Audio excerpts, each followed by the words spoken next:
Good evening and howdy, partner. Welcome to Direct Connection. Tonight we begin with a visit to Roy Rogers. Now, in most of the country, that name means old cowboy movies, but around here, it means roast beef, burgers, and fried chicken. The Roy Rogers restaurant chain is making a comeback. Joining us to talk about it is Jim Plamundon, the co-president of Roy Rogers Restaurants. Jim, thank you for being with us. Thanks for having me. Let's do the quick history. Roy Rogers was huge as a restaurant chain, 600 restaurants. Then it was sold to Hardee's. Most of the locations were converted, and you were rebuilding it to the point where you're up to about 50 locations? That's right. We just opened our 53rd restaurant in Edison, New Jersey last week. And you're right, in 1968 is when Marriott started the brand, and it got up to 648 restaurants across the country.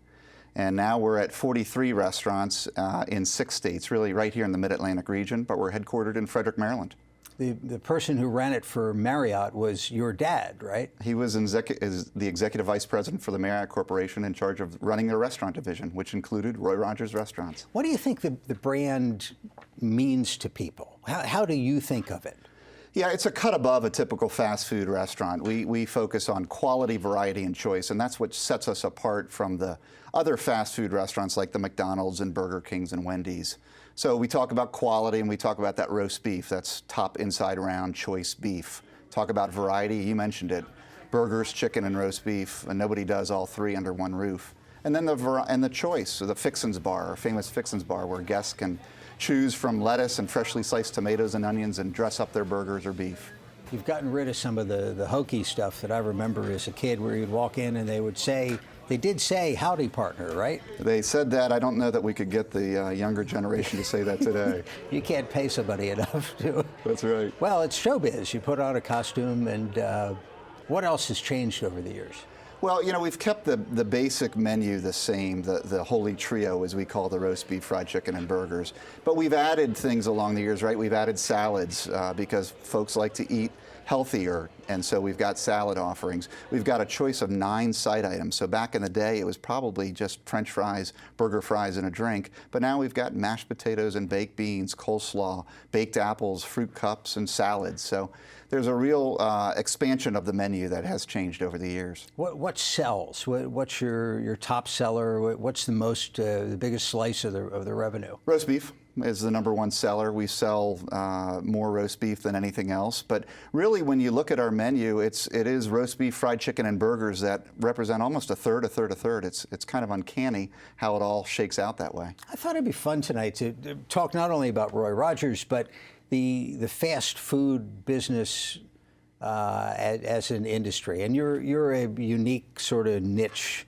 in that. You're somewhere between the places that have a dollar menu and the places that they call fast casual. That's right. You know, the restaurant industry has become so crowded now. It's very competitive. And 10 years ago, fast casual didn't exist. But now you've got places like Panera and Chipotle and other places like that occupy that space. Again, we consider ourselves a cut above the typical fast food, somewhere in between those two. We still have drive-through restaurants. Typically a Chipotle or a Panera might not have a drive-through to it. And yet we're not serving, we don't have a dollar menu or a value menu. We like to consider ourselves a higher quality than that fast food. What's the ceiling on this? How many restaurants do you aspire to have down the road? Well, you know, it'd be great to we've got 53 now. We'd love to double that in the next 5 to 10 years. I mean, we're going to open 6 this year. We've already opened 5. As I mentioned, we opened in New Jersey last week. We opened 2 in New Jersey in the last 2 weeks. We opened in Gainesville, Virginia recently, and we're going to be opening later this year in Pasadena, Maryland. So, you know, 4 to 6 restaurants a year over the next 5 to 10 years. I think we'll get there. Let me remind our viewers, if you have a question about Roy Rogers in particular or fast food in general, give us a call. We'll have the number up on the screen. You could also tweet your questions. The Twitter address is @MPTNews. So the big seller is roast beef. What's the key to a good roast beef sandwich? It's top, inside, round USDA choice beef. So that is very unique for us, and compared to that other roast beef provider that you may have heard of. So we slow roast it in the oven for 2.5 hours, and we slice it to order. So that really is the secret. It's moist, it's sliced to order, and the guests love it. Is the hamburger still the double R bar burger? That's the famous burger. That's the cheeseburger with ham on it, named after Roy Rogers, the cowboy. That was named after his ranch back in the day, the Double R Bar Ranch.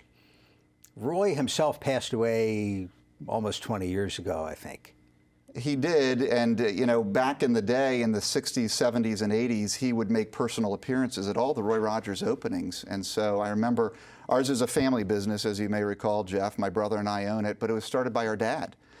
He started our business after leaving Marriott in 1980 in Frederick, Maryland, as becoming an entrepreneur, a franchisee. And Roy, the cowboy, the movie star, made a couple of personal appearances when he was opening those restaurants in Frederick.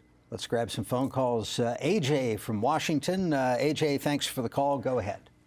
How you doing today? Good. Hope everybody doing well today. You too, sir. What can we do? Thank you. My question was, I would like to know when is Roy Rogers going to come back to the Washington, D.C. area? I remember going to Roy Rogers as a kid over by Andrews Air Force Base back in the day, and every morning my aunt would go get the blueberry biscuits for me in the morning, and then we would stop there for lunch or for dinner, and we get like the burgers, and I used to go fix my burger up with the toppings and everything. I miss that, so I want to know when you're going to come back to the D.C. metropolitan area. I mean, Prince George County, definitely, and definitely downtown Washington, D.C. AJ, thank you for the call, sir. We'll get you an answer on the air. You have a lot of people who would line up. We call them royalists. These are our loyal fans, and we've got a lot of them. And I appreciate the interest, AJ. So we're looking at Washington, D.C. We are actually looking at PG County as we speak with a franchisee. So I don't have any definite plans to tell you about just yet, but it's certainly a market that we're interested in pursuing. Closest location, we've talked about, there's Burtonsville. Probably up in Montgomery Rockville is the County. closest into to Washington, D.C. Or Burtonsville- Aspen Hill. Yeah, Burtonsville's not hard, though. It's up 29 for a few minutes. And Aspen Hill right there in Wheaton, and Aspen Hill right at the corner of Georgia Avenue and Connecticut Avenue.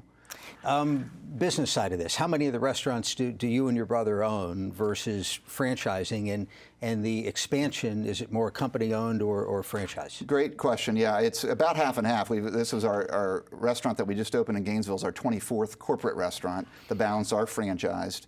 And the focus really going forward is to do more franchising. As we expand into markets in the Mid-Atlantic region like New Jersey, New York, Delaware, the better business model is to franchise it where we can find local owners and operators that can, number one, find the real estate, and number two, find the people, because that's the biggest challenge in our industry, and certainly for our business, is to find quality people to run the day-to-day operations. Call from Anne Arundel County. This is George. George, thanks for calling. Go ahead. Thank you. Say, besides the normal things that are important for a business's success, like location and your product and your price, I'm really shocked that you would try to recreate a brand. I'm over 70, and so, by the way, I certainly remember seeing him live, so to speak. But why not? I wonder what marketing investigation was done to determine that this name still had some cachet instead of trying to create this product with a different name that might resonate better with the people who are still alive. George, thank you very much. Terrific question. Is there a subset of the population with whom the name holds you back? It is a good question, and we have done some marketing research, but really the focus of the restaurant was never really on Roy Rogers the Cowboy. Roy Rogers, the brand name, became very popular when Marriott created this brand and expanded it to 648 restaurants. When we've had restaurateurs, franchisees, take the Roy Rogers name off of the building and keep the menu exactly the same, their sales declined precipitously. There is great brand equity in the Roy Rogers name. Not necessarily Roy Rogers the Cowboy, but Roy Rogers the restaurant name. So there are people out there who do not know that Roy Rogers was, what did they call it? It was the Singing Cowboy. Yeah, there was something else. The King of the Cowboys, King something of the like Cowboys, that. right. And they've never heard of that, and it doesn't matter. We have a lot of our guests that are in their teens and 20s and 30s, and they don't know Roy Rogers, the Singing Cowboy, but they remember Roy Rogers, the restaurant. And really, when we've opened these new restaurants, Jeff, in New Jersey, for example, Brick, New Jersey, Edison, New Jersey, here in Gainesville.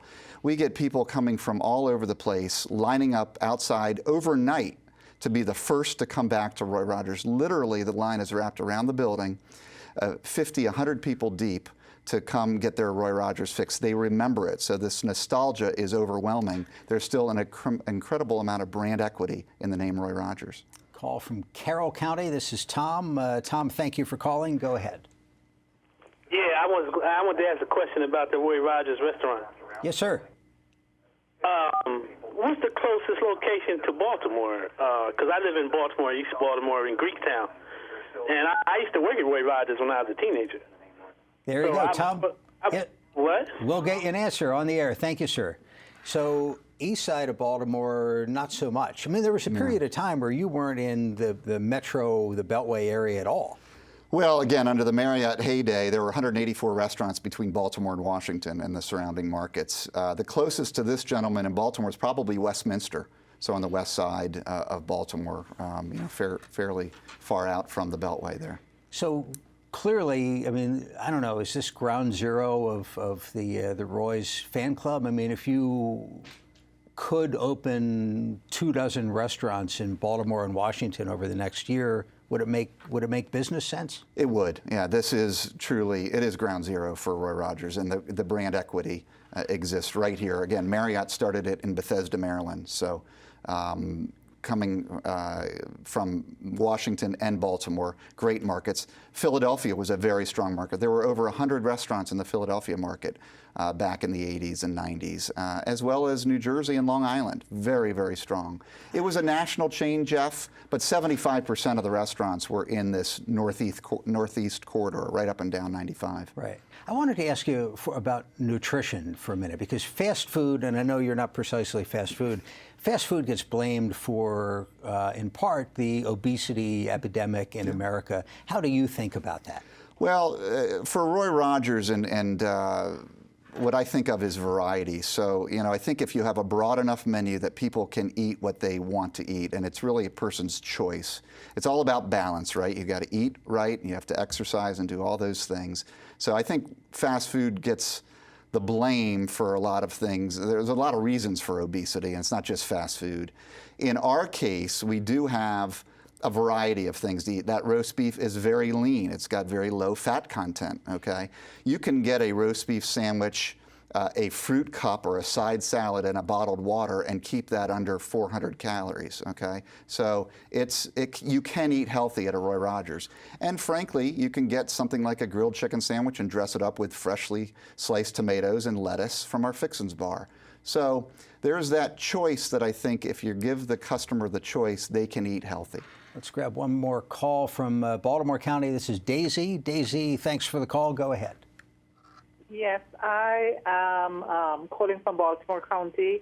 Yes. And I remember growing up, Roy Rogers was my favorite fast food restaurant. I remember getting the strawberry shortcake, and he spoke about his menu, but he did not mention strawberry shortcake. Is that still on the menu? Daisy, thank you for the phone call. We'll get you an answer on the air. Strawberry shortcake? It's on the menu, and it's delicious. I had one last week. We've also got an apple crisp and a brownie sundae to boot. So we've got a great line of desserts that, again, sets us apart from a typical fast food restaurant where we've got high-quality desserts as well as the entrees. So if anybody wants to learn more about where the restaurants are located, how you can open up a franchise, www.royrogersrestaurants.com, and we are selling franchises, and people do reach out to us every day and ask about franchise opportunities in their market. Jim Plumunden is the co-president of Roy Rogers Restaurants. Thank you for visiting with us. Really appreciate it. Thank you, Jeff. A lot of fun just ahead tonight, keeping your kids healthy and safe this summer. We'll be right back. The MPT app puts our programs right at your fingertips, so you can choose when to watch, what to watch, wherever you want to watch it. Download it now. Oh, sometimes the tears, I get a good feeling, yeah. wanting to die. Nobody tells you. I believe that without it, I really do believe that life can be appallingly boring. something's got a hold on me here. You're making a mistake. Am I? This is really very promising. Something's got a hold on me right. I don't think this is such a good idea. You've been talking to my mother. I am about to commit murder. She always had a bit of a dark side. Trying to scare me now. Let me give you a story.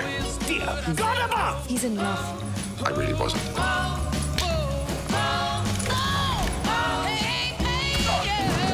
Stay away from my wife. You got any idea the pressure I am now under?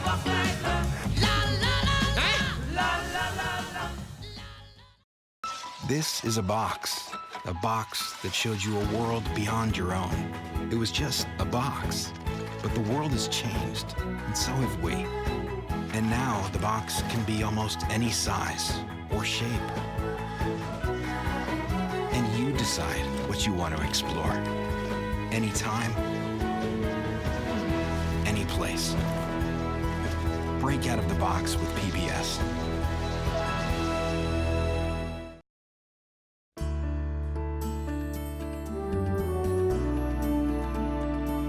Joining us for this week's Your Health segment is Dr. Richard Lichtenstein, Professor of Pediatrics and Director of Pediatric Emergency Medicine Research at the University of Maryland School of Medicine and Pediatric Emergency Department Physician at the University of Maryland Medical Center. Doctor, thank you for being with us. Thank you for having me. You see a lot of kids year-round. In summertime, do the nature of the illnesses and injuries change? Yes, they do. I think pediatric emergency medicine especially is quite seasonal. Wintertime, we see the flu and a lot of respiratory infections. In the summertime, we still see some of that, but we see a lot of kids falling around and having scrapes and breaks and a lot of types of, other types of injuries. Yeah, as a kid, there's a lot of ways to get some scrapes and injuries like that. How do you keep it from getting to the point where you need to go to the emergency department? If you're going to have injuries as a kid, you want it to be the Band-Aid kind, not the ER kind. Well, you can't prevent everything, but there are certainly some common sense things that you can do to sort of prevent types of injuries. If you're wearing a helmet for a bike, you're going to help prevent major types of head injuries. If you're going to go roller skating or if you're going to go on a skateboard, wearing knee pads or elbow pads, as well as helmets, can be very helpful. How about the heat itself, the sunshine itself, and the effects of these really hot days that we get?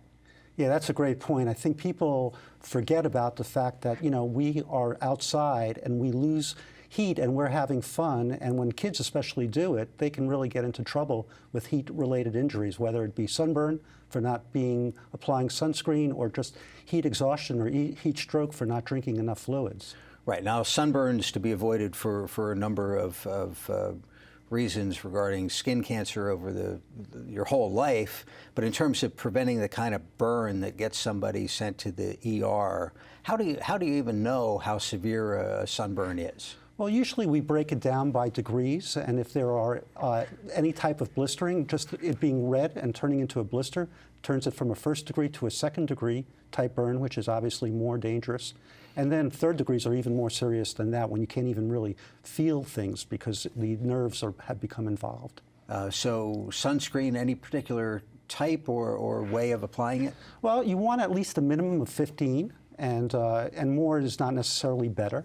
The important thing to remember is that it washes off, and that after a couple of hours, you want to reapply, and you want to cover the areas that are exposed. So it's more important to put something like a 15 on every couple hours than to get the 45 stuff. Yeah, there's really not much use in the 45. You want something to cover the UVA rays, the UVB rays, and you want something to remember that when you're using water, if you're going swimming, that you're going to wash some of it off and it needs to come back on. Let's take a call from Carroll County. This is Dale. Dale, thanks for the call. Go ahead. Good evening, Doctor. What level of nitrates in well water are reasonable for young children? Thank you very much. I wasn't aware it was an issue. Well, I think, it's not necessarily a summer issue, but I think you have to be cognizant of nitrates. I don't know from the national standards what are levels, but I do know that nitrates can cause some medical conditions and should be monitored. Usually, if there's not a lot of runoff and if they've been certified by the folks that look at water, then it shouldn't really be a problem. Let's talk about bugs a little bit. Big part of summertime, and there's some serious things that we can get to.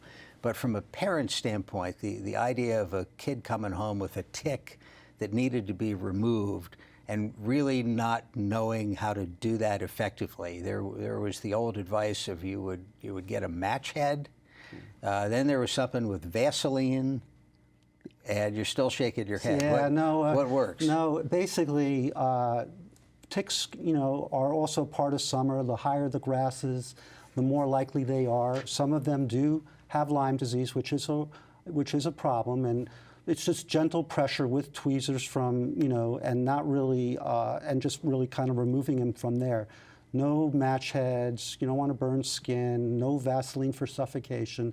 The gentle pressure will allow them to release their latch into the skin and be removed safely. Are the ones with Lyme disease not the ones that you would see? They're the smaller ones that would be more difficult to pick up in the first place. That's true. I mean, the deer tick is a little bit smaller, about the size of a pencil point, but certainly can be seen. And so the ones that we see, the wood ticks and deer ticks, the large ones, are usually not necessarily the ones that you can contract Lyme disease from. Then there's the whole issue this summer of mosquitoes and the Zika virus. Yeah, that's really become a major concern. And so certainly mosquitoes are out there. Wherever there's sort of standing water, shallow waters, they tend to breed. They do cause problems, especially for women of childbearing age. And certainly we are a little bit limited in our exposure, but that's probably not going to be existent much longer. I think cases will come as people travel. Well, we've just given people 100 reasons to stay indoors and not go outside at all this summer. But as a pediatrician, you kind of want kids to go out and be kids, I bet. Oh, absolutely. I mean, being a kid is being a kid. It's a time to explore. It's a time to have fun. It is a time to fall down, and that's fine. As you kind of, you've been sort of in a classroom restricted, and all of a sudden now you get to play and do things that you've maybe never done before. So certainly, we don't want to be the no fun police. You want to go out and have fun, and we just want people to do it safely. And we want you wearing your bicycle helmet, even if it takes a little convincing. And other types, talk about safety equipment in general. Yeah, so I think, the safety toolkit would include a helmet, would include pads, would include sunscreen, would include water and hydration fluids. All of these things are sort of things that you might not think about, but are certainly easy enough to prepare. Basic, first aid. If you have allergies, then certainly, to bees or things like that, having your EpiPen, ready in case of an emergency, like a bad bee sting, is going to be important. It can actually be life-saving. And the other thing in terms of life-threatening situations we ought to touch on is, and it happens every year, a little kid locked in a hot car. Yeah, this is really, doesn't have to be that hot either. The ambient temperature of cars can just be a little bit above average, and it doesn't take long for a child to be locked in the car to suffer a fatal consequence. After, in just a few seconds, after there's a problem, an accident, an injury, do parents ever make mistakes in terms of their first aid or getting to the right medical professional in due time? Well, I don't know if it's a mistake. I think people are trying to do the best that they can, and the identification of a serious injury from a minor injury is sometimes even challenging, even for trained professionals. So I think, sometimes it takes a little while longer, but the common sense things, kids having problems to breathe, not moving their extremities, there are definite things to say that, it's just not a little bite or a little sprain. It's something that really needs a medical professional. Dr. Richard Lichtenstein with the University of Maryland Medical Center. Doctor, good to see you again. Good seeing you. Thanks for coming by. Thank you for joining us for Direct Connection. We're back Thursday with Your Money in Business. Have a good night.